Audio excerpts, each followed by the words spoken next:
Honorable David Kishiba, bonjour. Bonjour, Maître Sifa. C'est un honneur pour moi de vous recevoir dans cette rubrique Face à l'auteur pour discuter des mon récent article. C'est-à-dire qu'il existe une interdépendance entre non seulement les États, mais entre les humains. Et le recteur Kishiba Fitoula Gilbert met au centre l'étudiant afin que ce dernier soit compétitif dans toutes les sphères, tant nationales qu'internationales. Honorable David Kishiba, bonjour.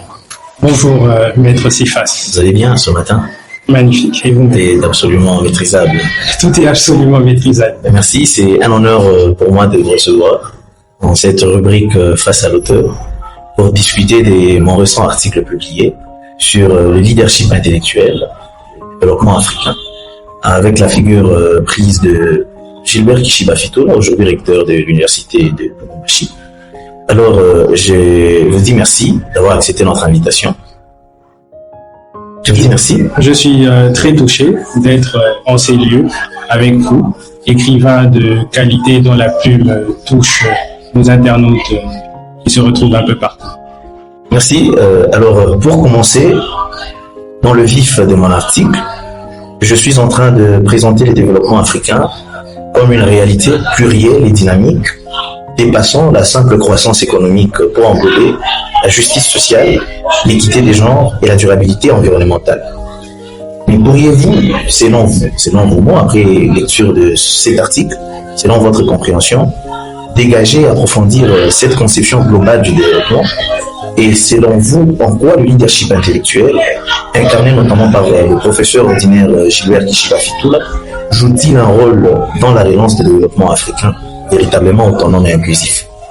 Merci, M. Sifas. Alors, au travers cet article, l'on constate que vous êtes inspiré du recteur Kishiba Fitoula Gilbert, qui met quant à lui au centre l'étudiant congolais, principalement celui de l'université de Lubumbashi. C'est-à-dire que l'individu est un thermomètre de développement. Et on ne peut parler de développement intégral sans toucher ou sans mettre au centre l'individu.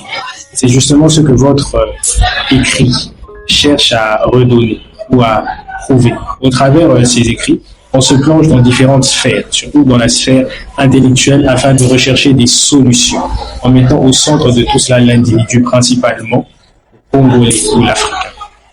L'individu est un thermomètre. C'est très intéressant. Alors, étant recteur de l'université de Lubumbashi, Kishiba Fitoula Gilbert est décrit comme un artisan de la réforme éducative en Afrique. C'est qui nous a poussé à l'appeler homme catalyseur et homme système. Mais quelle transformation majeure porte-t-il pour repenser le système universitaire africain? Je veux dire, depuis la révision des curricula jusqu'à la valorisation des savoirs locaux, en passant par le renforcement du lien entre formation et marché du travail. Et comment sa vision, la vision du professeur ordinaire Gilbert Kishiba Fitoula, contribue-t-elle à bâtir une éducation véritablement inclusive, adaptée aux défis contemporains des sociétés africaines? Alors, le recteur Kishiba Fitoula est aussi vice-président de l'agence universitaire de la francophonie. Et en début de mandat, il a eu à dire qu'il dirigerait son université d'une main de fer et sur le long terme.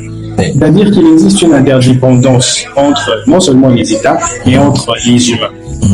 Et le recteur Kishiba Fitoula Gilbert met au centre l'étudiant afin que ce dernier soit compétitif dans toutes les sphères, tant nationales qu'internationales. Et ces réformes et ce dynamisme constaté au travers du système LMD qui est second d'application maintenant est une preuve tangible de ce qu'il tente de faire au travers un savoir-faire qu'il voudrait transmettre de génération en génération pour que l'Afrique ne soit pas en retard, mais qu'elle puisse être dans le temps, ou dans les temps qui courent et ne plus rien à envier aux autres continents, dans le vieux continent. Merci. Je rappelle encore que Kishiba Fitoula, Gilbert, le professeur ordinaire, j'aime bien l'appeler le recteur magnifique, n'a pas fait des études occidentales. Mais on constate qu'aujourd'hui, il porte une influence quant à la résonance internationale universitaire. Quels moyens met-il en jeu? Parce que déjà, on constate que les universités africaines traversent aujourd'hui des crises multiples. Effectivement. Il y a le manque de financement, de gouvernance politisée, il y a des fuites des cerveaux, encore moins des compétences, mais aussi les désengagements de la jeunesse. Quelle piste de renouveau Ishiba propose pour relever ou encore pour refonder le leadership universitaire africain? Alors, il faut dire que l'enseignement est un noble métier, car on éduque une nation, on éduque une population, une civilisation. Oui. Et Kishiba, à sa tête, a un rôle particulier à jouer. Ce n'est pas le seul acteur à pouvoir le faire, mais il joue sa carte. Et donc, c'est un leader, car un leader montre le chemin, conduit les autres vers le succès ou vers un idéal ou un objectif à atteindre. Et c'est justement ce qu'il tente de faire tant bien que mal. Chaque État ou chaque contrée vit ses réalités, avec ses vices, ses mœurs, mais aussi les qualités qui sont propres à elle.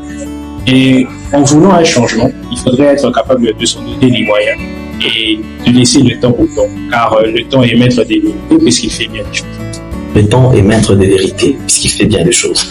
Mais comment ce leadership, incarné par le professeur Gilbert Kishiba, peut-il devenir un levier de transformation durable à travers une gouvernance participative, une réforme de programmes d'enseignement et une recherche ancrée dans les réalités du continent? Parce que déjà, on se retrouve que la jeunesse universitaire aujourd'hui se déconnecte de ce qui est un peu important. Lorsque vous organisez des journées scientifiques, rares sont les cas que les jeunes puissent y participer massivement. Mais lorsqu'on organise par exemple des sorties pour aller rire un peu, pour aller danser, pour aller suivre de la musique, on voit une participation active. Peut-on parler à travers la vision de Kishiba de l'émergence d'un nouveau paradigme du développement africain qui serait fondé sur la dignité, la connaissance et l'autonomie des peuples? Alors oui, même si ça reste plus ou moins perplexe, oui. Car ce sont des avis assez subjectifs. Il nous est exhorté de suivre les bons exemples, oui. Et Kishiba en est un. Oui. Et c'est à chacun des individus, à toutes ces personnes qui sont autour de lui ou qui arrivent à le côtoyer de près comme de loin, oui. De s'acquérir des talents ou du leadership qu'il a, afin de devenir des leaders et de réussir et d'apporter un plus. Quand on veut réussir, quand on veut grandir, quand on veut devenir riche, on s'en donne les moyens. Et refuser de grandir, refuser de faire des sacrifices, refuser de cultiver ce sens de l'abnégation, c'est carrément dire, voilà, moi je n'ai rien à faire de ma vie, je m'en fous. Et ça, on pourrait presque dire que c'est un péché. Et vous, en tant que formateur, en tant que coach aussi dans l'entrepreneuriat, qu'est-ce que vous conseillerez ou vous donnerez comme conseil à ces jeunes qui ne veulent pas participer ou qui ne veulent pas emboîter le pas de la vision de Kishiba? Il faut dire que le fait de refuser d'entreprendre est une action. Et toute action a une conséquence, fâcheuse ou positive. Le fait de refuser de vouloir sortir de sa zone de confort vers un idéal, et ben c'est un piège qui vous plonge davantage dans la pauvreté. Le fait de sortir et de vous former, et c'est ce qu'on appelle le développement personnel, vous permet de mûrir et de grandir en tant qu'homme dans votre intégralité. Et vous pouvez finalement acquérir divers talents et comprendre que vous êtes fait pour comme quoi il n'existe pas de mauvaises écoles, mais simplement des gens qui regardent la destinée. Alors, quel conseil, pour finir, quel conseil donneriez-vous à cet auteur que je suis en face de vous et à la figure de Gilbert Kishiba Fitoula que j'ai évoqué dans mon œuvre? Alors, pour vous, en tant qu'auteur, il faut dire que vos écrits nous ont parfaitement touchés et nous aurions aimé un petit voyage. Vous parlez de cette mondialisation, et surtout de l'Afrique. Nous aimerions que vous nous plongiez dans votre univers africain, cette zone rurale dans laquelle nous voulons une connexion avec nos ancêtres, car de cette mondialisation, on perd petit à petit nos repères. Je pense qu'au travers de ces écrits, l'auteur que vous êtes peut nous ramener à l'essentiel, à nos origines. Et pour le recteur, Gilbert Kishiba Fitoula, bien évidemment une figure de pro. Travailler ou être un leader, ça vous demande beaucoup en termes d'énergie, en termes de temps, en termes d'abnégation. Le plus dur, c'est pas de percer, mais d'être capable de se renouveler et de se réinventer. Ça fait carrément 10 ans qu'il est à la tête de l'université de Lubumbashi, le niveau la meilleure. Et de jour en jour, il doit se réinventer, il doit se renouveler pour amener de nouvelles idées, un nouveau souffle. Et ça, c'est une qualité qu'ont les vrais leaders et les vrais vainqueurs. Et c'est ça qu'il doit cultiver au quotidien. pense que voilà ce que je pourrais apporter à cet édifice. Merci beaucoup, honorable David. Merci encore une fois d'avoir accepté notre invitation. Ça a été un honneur pour nous de vous recevoir. Vous, en tant que formateur, coach en entrepreneuriat, que maintenant vous n'êtes plus étudiant. Je rappelle aussi qu'à l'UNILO La Meilleure, vous avez été vice-délégué en charge de l'entrepreneuriat. Merci d'avoir porté votre pierre à l'édifice de cette grande université.